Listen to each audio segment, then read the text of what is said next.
Nós queremos orar com o Dudu. Senhor, obrigado pela vida do Dudu, obrigado pelo que o Senhor já falou ao seu coração ao longo dessa semana. Pedimos ao Pai que os nossos corações estejam abertos para receber a Tua palavra e saímos daqui encorajados com a mensagem do Senhor, Pai. Sim, nós te pedimos em nome de Jesus. Amém.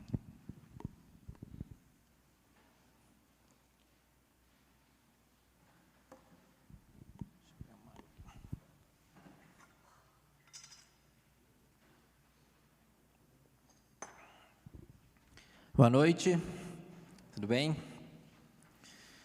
Quem é que tirou um casaco a mais essa semana aí?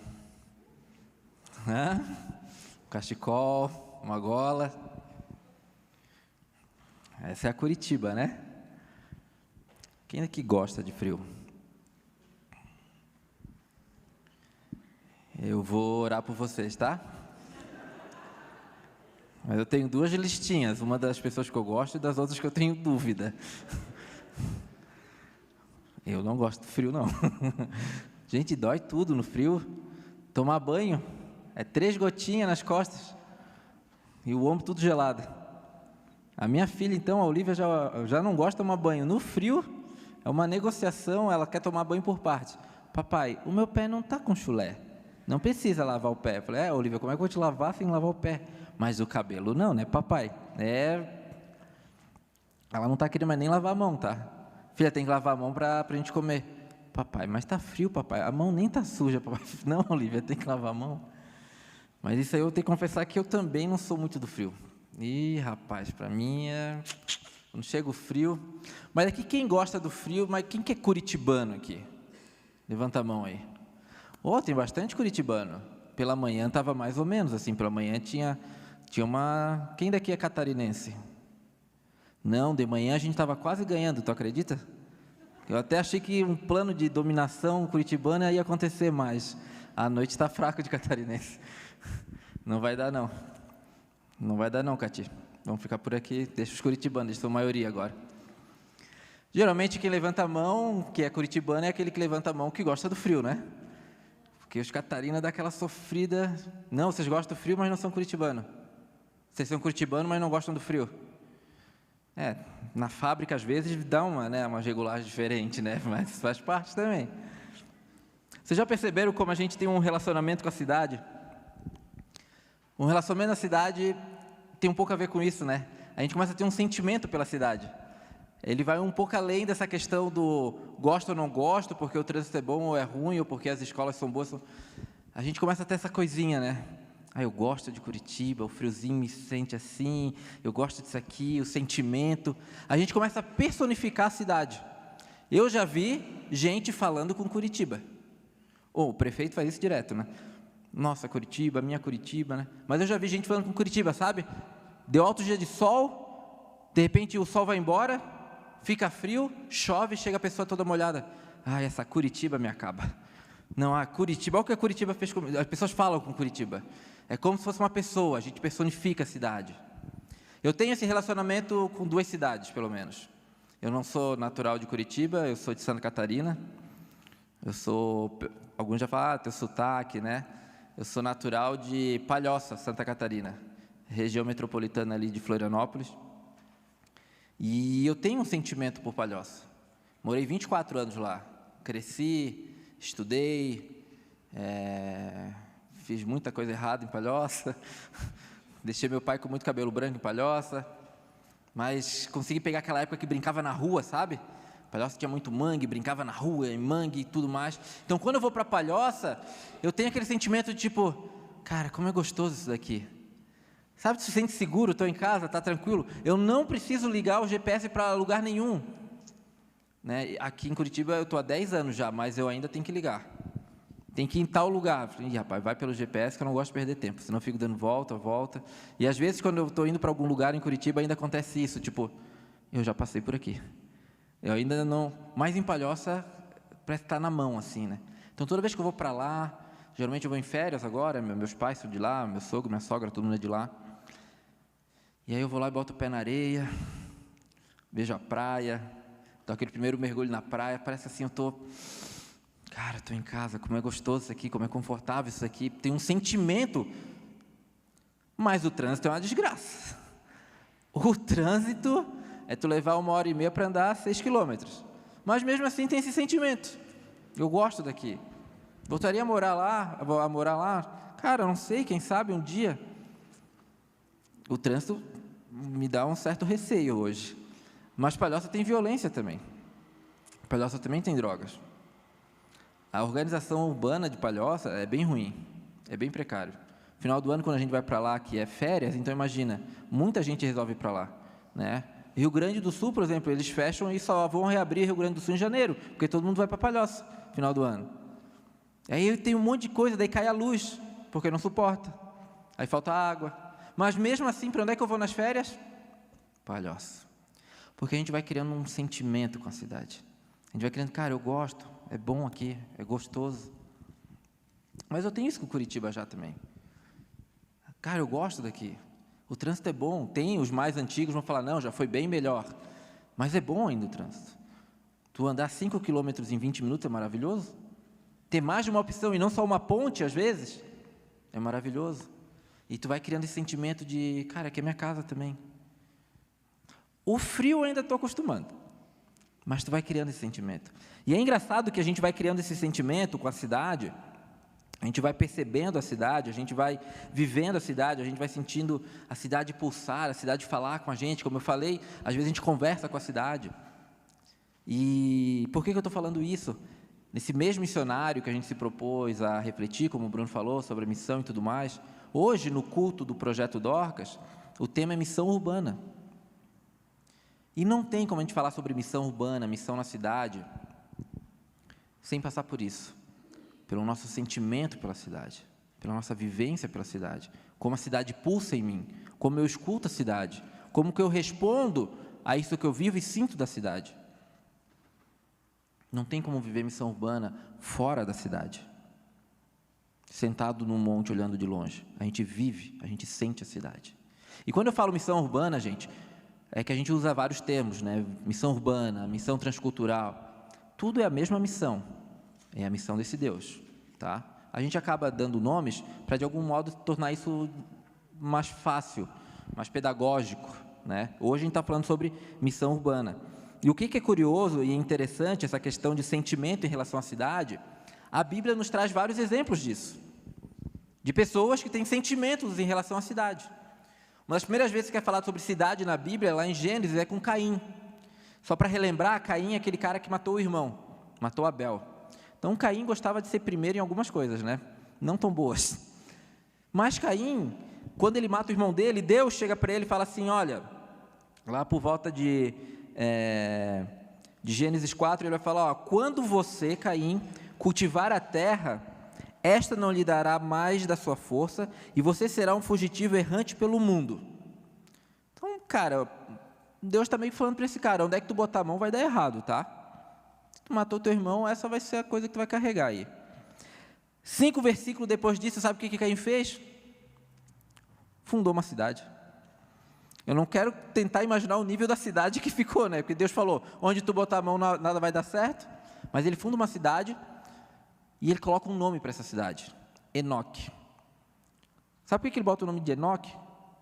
Era o nome do filho dele. Percebe essa questão de relacionamento e sentimento em relação à cidade? A partir do momento que tu dá o nome do teu filho para uma cidade, obviamente ele está homenageando o filho, mas a cidade tem que ser digna de receber uma homenagem do meu filho. Senão eu nem daria nome para ela, simplesmente falaria, é o lugar onde eu moro.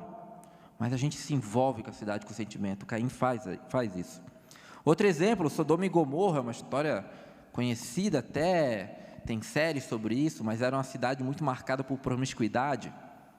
E aí Deus, diferente do que de manhã eu cometi um equívoco, falei que Deus começou a negociar com Ló, para ver se destruía ou não Sodoma e Gomorra. Na verdade, Ló estava lá, mas a negociação é com Abrão.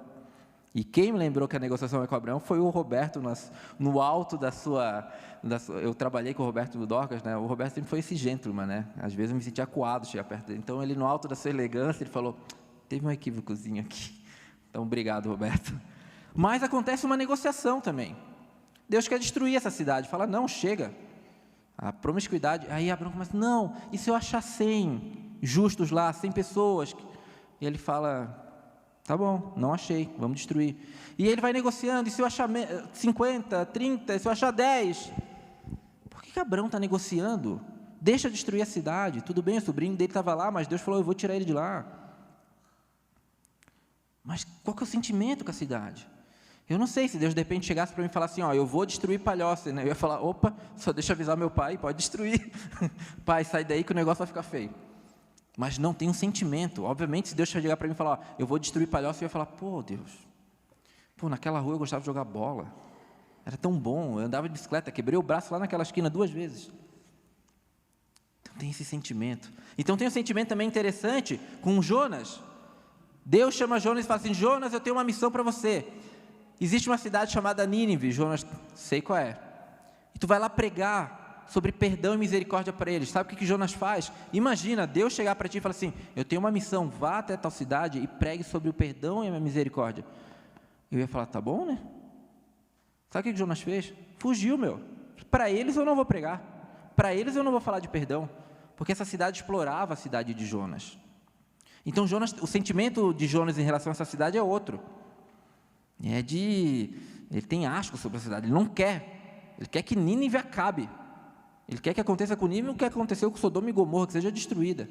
Mas Deus fala, não, Jonas, eu quero que tu vá lá. No fim das contas ele foi. Meio tipo a Olivia indo tomar banho, sabe? Não quero, mas eu vou. Ele foi, birrento, porque tem um sentimento com a cidade. Tu personifica ela pulsa em ti. Já ouviu aquela, né? Viajar é bom, né? Quem não gosta de viajar? Voltar para casa. Sabe quando tu vai chegando no aeroporto, na rodoviária, tu vai vendo essas ruas aqui eu conheço, aqui já está mais familiar. É bom, porque tem um sentimento com a cidade. E tem um cara, já ouviram falar um tal de Jesus Cristo? Jesus também tem um relacionamento com a cidade assim. Em determinado momento, lá em Lucas 13, Jesus sobe e olha para Jerusalém e vai falar, Jerusalém, Jerusalém, você que mata os seus profetas e apedreja os que lhes são enviados. Quantas vezes eu quis reunir os seus filhos como uma galinha reúne os seus pintinhos debaixo das suas asas, mas vocês não quiseram. Perceba que Jesus não dá o nome de alguém. Não chega lá e fala assim, Roberto, olha o que tu está fazendo. Ou não chega lá, Bruno, olha, Dudu, veja o que você está fazendo. Não. Ou ele não fala de um clã, de um grupo, né? Atleticanos, olha o que vocês estão fazendo, né? Não. Ele fala da cidade, ele fala Jerusalém. É com pesar, porque Jesus tem um sentimento em relação a essa cidade.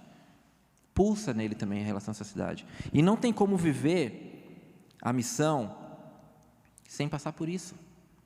Por esse relacionamento, por esse sentir cidade. Quando eu vejo pessoas indo para fora, para fazer essa missão ainda fora do Brasil, eu fico pensando, nossa, cara, que loucura. E a gente conhece pessoas aqui na igreja que já foram para o lugar, voltaram, eu falei, agora não volta mais, e volta para o lugar, e volta para o lugar, rapaz, porque cria um laço, cria um sentimento com a cidade. Mas esse relacionamento, ele é paradoxal. Porque você, quem é curitibano aqui, provavelmente vai falar que gosta de Curitiba, né? Senão não estaria aqui já há tanto tempo. Mas Curitiba é perfeita? Não. Palhoça não é perfeita, como eu falei, eu chego lá, nossa, que bom, da meia hora que eu estou falando assim, esse trânsito, meu Deus do céu. Isso daqui, meu Deus. Então, é um relacionamento paradoxal, porque eu amo essa cidade, mas é a coisa que mais faz passar raiva, às vezes, é a cidade. Eu falo, cara, isso aqui... Por que esse relacionamento é paradoxal? Por que ao mesmo tempo que a gente tem essa coisa tão gostosa com a cidade, às vezes ela te faz passar raiva? Porque todas as cidades, não é nem A, nem B, nem do continente X ou Y, todas as cidades têm uma marca, a do pecado. Toda cidade tem a marca do pecado. E quando eu falo que a cidade tem a marca do pecado, eu não estou falando exatamente daquilo que tu vê no noticiário. É a marca do pecado. O vizinho matou outro vizinho. O cara foi preso porque bateu na mulher. Não é exatamente sobre isso. Isso é a consequência do pecado. Eu estou falando de um pecado mais profundo, estrutural. Toda cidade carrega uma marca do pecado que está na sua estrutura, nas suas entranhas. muito mais do que a gente vê as pessoas cometendo uma com as outras. Ou vocês acham que é plano de Deus ter um lugar onde tem um bairro que mora rico e tem um bairro que mora pobre? Isso é segregação, gente. Será que é plano de Deus isso? Aqui é para os ricos, aqui é para quem não tem dinheiro. Isso é marca do pecado na cidade. Está na estrutura. É muito mais profundo do que o vizinho matou outro vizinho. Está nas entranhas da cidade. A exploração, a forma que a gente vive cidade, a forma que a gente estrutura a cidade, tem marcas do pecado. E é nesse cenário que eu e vocês somos chamados a fazer missão. Nesses cenários onde a gente vê cidade com bolsões de pobreza, de exploração, nesse cenário onde a gente vê cidades que têm fama. Esse dia eu estava conversando com uma pessoa, eu não lembro se era o Jackson, bom, não vou lembrar quem era, mas a pessoa falou, não, em tal lugar lá, a cidade é conhecida por pedofilia, lá é a fama da cidade. Eu falei, o quê? Está na estrutura. É passagem de caminhão, os caminhoneiros param lá porque tem a estrutura da cidade, a localização geográfica dela proporciona isso. É muito mais profundo. É nesse contexto em que eu e vocês somos chamados para fazer missão. O que seria essa missão? Basicamente a missão é anunciar o amor de Deus revelado em Jesus Cristo, e isso abrange a salvação das pessoas, transformação da sociedade e a preservação da sua boa criação. 3 pontos. Salvação das pessoas, transformação da sociedade e preservação da sua boa criação. Essa é a nossa missão. E eu te convido nesse momento a olhar para essa missão sem tirar o olho da redenção. Olhar para essa missão que eu acabei de falar, dentro desse contexto que a gente falou até agora de como é a cidade, do nosso sentimento e como ela se estrutura, olhar para essa missão, mas sem tirar o olho da redenção, e a redenção é o que a gente conseguiu e ganhou na cruz, Jesus Cristo. Mas quando eu falo para tu olhar para a missão, sem tirar o olho da redenção, eu não estou agora em primeiro momento falando da redenção em que você vai levar para a cidade, da redenção que a cidade vai receber. Eu estou falando em primeiro momento da redenção que você recebeu. A palavra redenção, ela quer falar resgate. Você só pode fazer missão porque você foi redimido. Isso é uma chave que tem que mudar na nossa cabeça. Eu só posso fazer missão nessa cidade tão louca, apaixonante e ao mesmo tempo, eu só posso fazer essa missão porque eu sou redimido por Jesus Cristo. E quando eu mudo essa chave, eu começo a entender que fazer missão não é simplesmente um dever, não é uma carga, um peso, mas estar na missão é um poder. Eu estou na missão porque eu fui redimido em Cristo, logo eu posso estar na missão. É claro que a missão não é leve. Pergunta para quem vai para campo, tudo mais. É claro que não é leve, mas ela não é um dever. Ela é um privilégio. Eu só tenho acesso a ela por causa da redenção. E a gente tem que mudar essa chave, porque senão a gente fica pensando que sempre, pois é, eu tenho que evangelizar, eu tenho que falar de Jesus, eu tenho, cara, com Cristo não tenho, eu tenho. Eu sou redimido em Cristo, logo eu posso. Com dificuldade ou sem dificuldade, eu posso. O convite para a missão começa onde? Quando eu recebo a redenção. É lá que começa o convite da missão. Não é porque eu fiz um curso, porque eu sou bom, porque agora o meu inglês é fluente, ou porque eu sou um cara bem entrosado no meu condomínio, não. O convite da missão começa quando eu sou redimido em Cristo. Agora ele fala, filho, agora tu é meu, agora eu vivo em ti, você é nova criatura, logo tu vai viver aquilo que eu resolvi fazer com que você viva. Viva a minha missão, porque agora você pode. Qualquer missão que que tem uma tentativa de ser vivenciada sem o selo da redenção, ela não vai para frente. Ela é uma missão pessoal. Ela vai cansar. Ela vai travar tuas pernas, a tua visão, tua mente. Tem uma hora que tu vai falar, não aguento mais. Então a gente tem que olhar para a missão com essa perspectiva. Eu posso estar na missão. Eu posso. E quando eu falo que eu posso estar na missão, eu não estou falando, então agora eu posso ser o missionário, o cara que... Tu pode estar na missão em qualquer lugar, meu irmão, dentro da cidade. Porque a gente tem que entender que a redenção não é um simples selinho que Deus coloca na minha camiseta, um brochezinho que fala, está redimido, pode ir. É ser novo de novo, nova criatura. Não é só uma reforminha, não é só uma pinturinha, não é um cortar um cabelo e falar, até que ficou bonitinho agora. É ser nova criatura. E essa redenção, ela é integral. A transformação é integral. Então, logo, a redenção de Jesus Cristo na minha e na tua vida passa pela nossa vocação. A minha vocação, ela é redimida em Jesus Cristo. E quando eu falo que a minha vocação é redimida em Jesus Cristo, não quer dizer que eu vou largar a minha profissão para virar um pastor ou um missionário. Ele está falando, na tua vocação, tu é empresário, tu é engenheiro, tu é um fisioterapeuta, seja o que tu for, essa tua vocação eu quero usar para levar a minha redenção para a cidade. E agora ele está falando, você que é músico, você pode levar a minha redenção para a cidade, porque eu redimi a tua vocação como músico. Você que é um empresário, diferente área, seja qual for a área, ele está falando, você que é empresário, você agora pode me servir na cidade. Agora você pode levar a minha redenção para a cidade como empresário. Por quê? Porque eu redimi a tua vocação como empresário. Você que é pastor, porque pastor pode ser uma profissão, se o cara quiser, né, Bruno? Mas quando a gente é tocado e fala, agora você pode usar dessa profissão, desse dom, dessa vocação de pastor para redimir a cidade. Porque agora eu não sou eu mais que vivo, a vocação agora é a vocação do Pai em mim, no dom e talento que Ele me deu. Você que é da educação, que é professor, você pode agora viver a minha redenção na tua vocação. Você pode. E quando a gente entende isso, que eu posso, uma marca da redenção é a liberdade. Eu não preciso mais ser como todos os empresários são, eu não preciso mais ser como todos os educadores são, eu não preciso ser mais como todo músico é. Eu agora em Cristo posso ser diferente.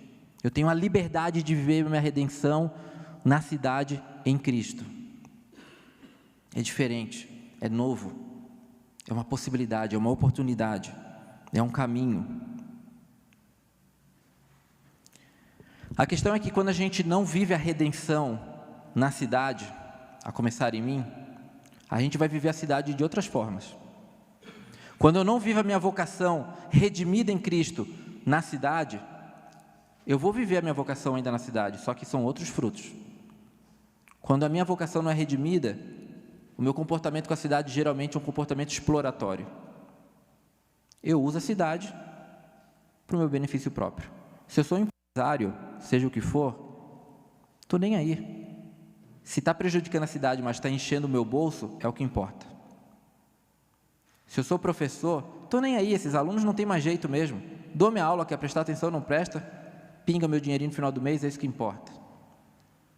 Quando o relacionamento com a cidade não é um relacionamento através da redenção de Cristo, ele vai ser um relacionamento de exploração. E às vezes tu vai explorar a cidade até de forminha bonita. Vamos fazer uma campanha aqui para arrecadar coisa, entregar na favela, entregar nas comunidades. Tu está explorando a imagem da cidade para o teu ego. Obviamente que eu não vou entrar nisso, mas se a gente pegar um recorte de campanha política, tem cara que nunca pisou numa comunidade, entra numa comunidade, pega a criança, beija a criança no colo, aquela coisa toda, olha que lindo.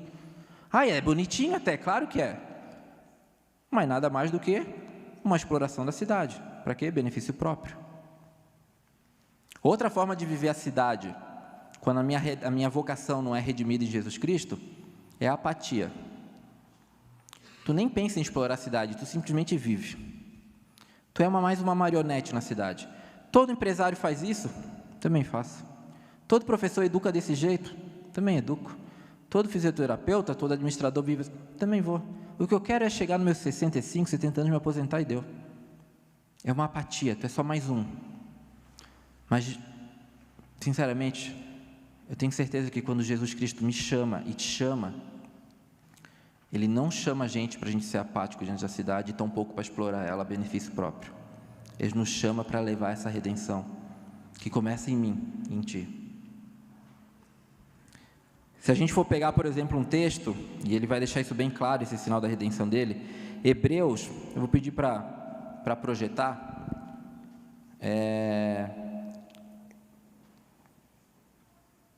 A gente vai ler Hebreus, é um versículo só, mas eu quero projetar por ser o centro dessa pregação. Só deixa eu achar aqui que eu me perdi também.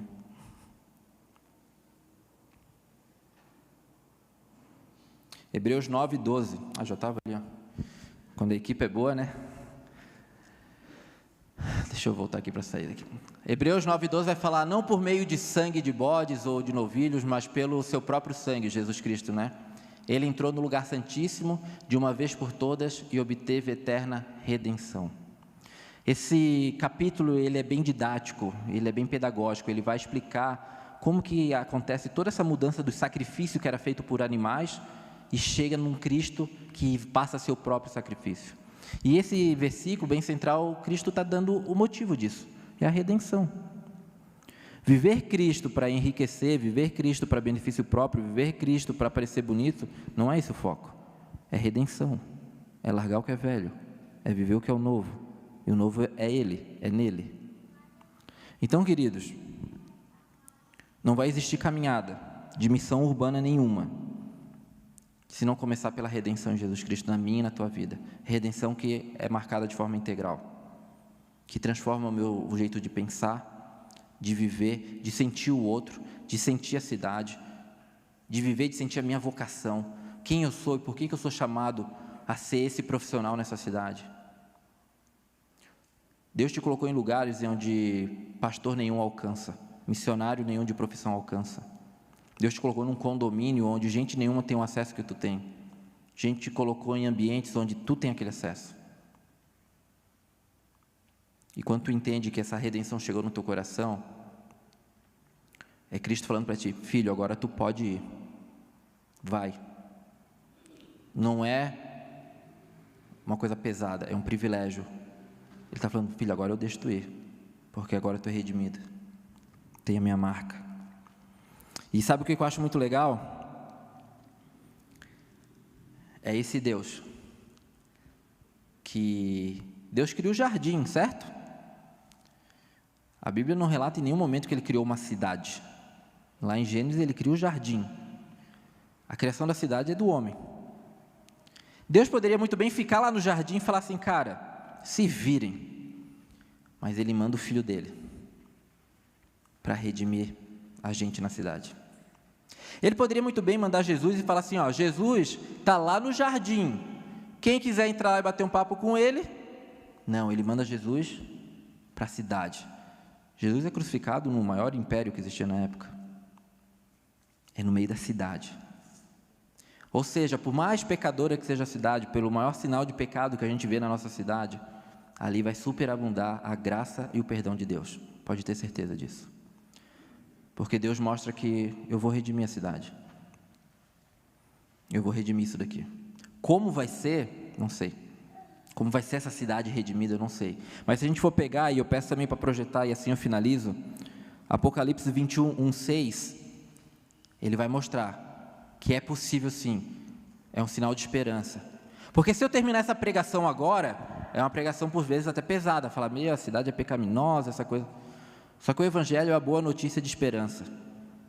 E a gente vê aquele Deus que criou o jardim, indo na cidade de encontro ao ser humano que criou as cidades, e falando, eu amo vocês, e através de vocês a gente vai restaurar as cidades. E agora em Apocalipse ele está falando, tem uma cidade que é perfeita. E aqui é até usado a Jerusalém, né? Então ele vai falar assim, então vi novos céus e nova terra, pois o primeiro céu e a primeira terra tinham passado, e o mar já não existia. Vi a cidade santa, a nova Jerusalém, que descia dos céus da parte de Deus, preparada como uma noiva adornada para o seu marido. Ouvi uma forte voz que vinha do trono e dizia, agora o tabernáculo de Deus está com os homens, com os quais ele viverá. Eles serão os seus povos, o próprio Deus estará com eles e será o seu Deus. Ele enxugará dos seus olhos toda lágrima, não haverá mais morte, nem tristeza, nem choro, nem dor, pois a antiga ordem já passou. Aquele que estava sentado no trono disse, estou fazendo nova todas as coisas, todas, gente, todas, não um reparozinho, todas as coisas. E acrescentou: escreva isto, pois estas palavras são verdadeiras e dignas de confiança. Disse-me ainda: está feito. Eu sou o Alfa e o Ômega, o princípio e o fim. A quem tiver sede darei de beber gratuitamente da fonte da água da vida. Até aqui. A cidade pode ser restaurada. A gente, agora e aqui nesse momento, a gente não vai ver essa restauração plena. Mas Deus está falando: eu tenho uma cidade restaurada, preparada. A gente vai viver um tempo onde a cidade vai ser plena. Estrutura nenhuma vai segregar. Estrutura nenhuma vai fazer com que para um tenha sucesso, outro tenha que sucumbir. E vai vir essa nova Jerusalém. Porque Deus está falando: eu vou redimir a cidade. Como? Ele poderia fazer isso sozinho, mas hoje Ele está falando: eu vou usar os meus redimidos para isso. Eu, você, eu te dou esse privilégio essa noite. Viva a minha missão. Vai ser difícil, mas eu vou estar contigo, relaxa. Amém? Eu vou pedir para passar um vídeo agora. E o cara que vai falar no vídeo, muitos de vocês eu creio que devem conhecer, pastor Osiel Machado. Osiel Machado, eu tenho o privilégio de caminhar um pouquinho perto dele. Eu faço parte do PGM, que é o projeto Grão de Mostarda, que é um projeto de mentoria, onde o Valdir, conhecido por muitos de vocês, também é mentor. Acho que ele que já fez também o PGM, tem gente aqui que já fez esse processo, são 3 anos. E tem um vídeo do Osiel falando sobre isso. É um vídeo curto de 3 minutos. Se tudo que eu falei agora tu não prestou atenção, mas presta atenção no vídeo, porque acho que fecha bem com essa mensagem do que a gente tem conversado agora, tá bom? Então eu queria pedir ao pessoal da técnica poder projetar o vídeo, depois eu subo e oro. Quem diria que a instrução para a vida em missão em um mundo técnico, complexo e inovador seria a sabedoria agrária israelita de um judeu de Belém? Quem diria que para compartilhar o Evangelho enquanto caminhamos no asfalto das cidades, teríamos que voltar para o solo rústico de Jerusalém? Quem diria que para testemunhar entre os prédios, deveríamos olhar para uma videira? Os frutos da nossa vocação para o presente têm raízes no antigo amor de Cristo, a videira verdadeira. Jesus não espera que a igreja gere frutos por si mesma, mas assegura veementemente que só produziremos frutos se permanecermos nele, se constantemente formos alimentados pelo poder da nova vida que dele flui, se estivermos organicamente e integralmente ligados à raiz. Permanecer é a condição para viver em missão. A videira dá unidade, vitalidade aos seus ramos. Curiosamente, para ir, precisamos ficar. Longe da videira, nossa vocação resseca, se atrofia, morre. Nada frutifica, não gera amor. Há espaço para a simplicidade do amor entre as avenidas e ruas, vielas sobrecarregadas. Como ouvir o outro se tanto ruído ensurdece a paisagem? Será que as coisas mudaram tanto que o amor das Escrituras não tem o menor lugar na intensidade da cidade? Ou será que a cidade é uma oportunidade para amar e testemunhar? Não seria o Deus das videiras também o Senhor dos arranha-céus? O chamado para permanecer é para quem pisa em terra úmida e asfalto quente. Assim, a vocação para amar permanece, porque o amor de Cristo é mais radical e permanente que a paisagem que sempre muda. Jesus, o Filho, foi eternamente e completamente amado pelo Pai, e é nesse amor tão profundo e radical quanto as raízes de uma videira que ele entrelaça seus discípulos. Sem amor não há missão e testemunho, e não é um amor qualquer, mas um amor singular que apenas a vida enraizada em Cristo proporciona. Testemunhar é demonstrar a Cristo às pessoas. Como demonstraremos Cristo se não amamos as pessoas? A alteridade, a presença e relação com o outro precede a pessoalidade. Em Cristo, podemos vivê-la até mesmo entre a intensidade da cidade. Na cidade permanecemos, testemunhamos e amamos, doando vida. Os que frutificam são os ramos que amadurecem. Os discípulos que, durante a árdua disciplina da poda, se tornam cada vez mais semelhantes a Jesus, que nesse processo aprendem a amar, assim como a vida nos foi doada pela videira verdadeira.